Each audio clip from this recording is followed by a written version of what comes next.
Le musée d'art Yaakov Agam a récemment ouvert à Rishon LeZion. C'est la consécration d'un artiste israélien mondialement reconnu, père du mouvement artistique cinétique. Il s'exprime aussi bien au travers de la peinture que de la sculpture. Curieux des possibilités qu'offre le digital, Agam continue de développer sa philosophie artistique. Nous avons eu la chance de le rencontrer dans son musée avec Esther Aparicio. Regardez.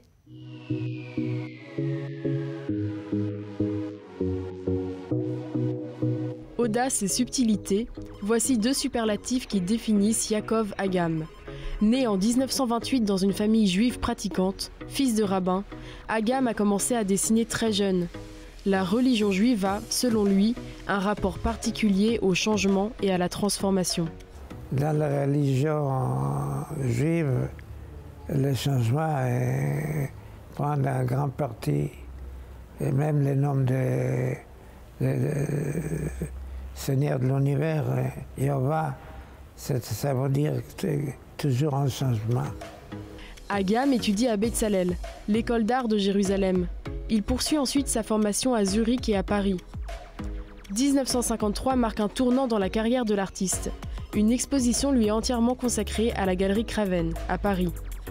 Cette exposition a eu beaucoup de retentissement. L'accueil a été controversé. Certains critiques d'art ont été choqués. D'autres, au contraire, ont salué l'arrivée d'un nouveau prophète qui apporte à l'art une autre dimension.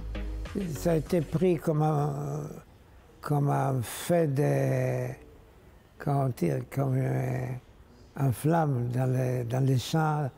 C'était pris par beaucoup des artistes sud-américains qui sont venus à Paris et qui étaient dépiaisés l'art de Paris, la culture de Paris.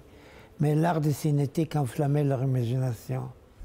2 ans plus tard, a lieu la première exposition internationale d'art cinétique, à la galerie Denise René, événement fondateur. Et quand j'ai organisé à la galerie Denise René l'exposition Les Mouvements, avec Calder, et Sankartis, et Soto, Buru, Tanguy, j'ai organisé la première exposition mondiale de l'art cinétique.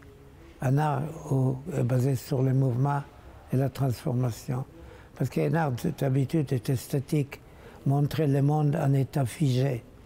Mais le monde n'est pas figé. Et c'était un grand changement de regard des choses. Adopter le monde en changement. Vasarely publie la même année le manifeste jaune, qui marque la naissance de l'art cinétique. Les œuvres se définissent comme des œuvres qui se meuvent. Elles sont dites multiples, parce qu'elles bougent et se transforment à vue.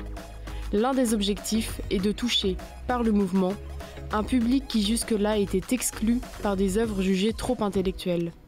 Conçu par le célèbre architecte David Nofar, le musée Yaakov Agam invite le visiteur à pénétrer dans son univers à travers les piliers de Klila. C'est ici, à Rishon LeZion, que Yaakov Agam a pour la première fois saisi l'importance du mouvement et du rythme du visible. Quand je suis promené dans les dunes de Rishon LeZion, j'ai vu le paysage et c'est venu un coup de vent et boum, ça changeait complètement. Les collines et des autres directions.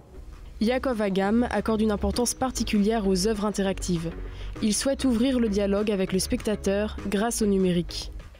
Donc le changement, et la transformation et la participation avec l'œuvre ne sont pas mécaniques, et ils ne sont pas fixes, ils sont comme dans la vie.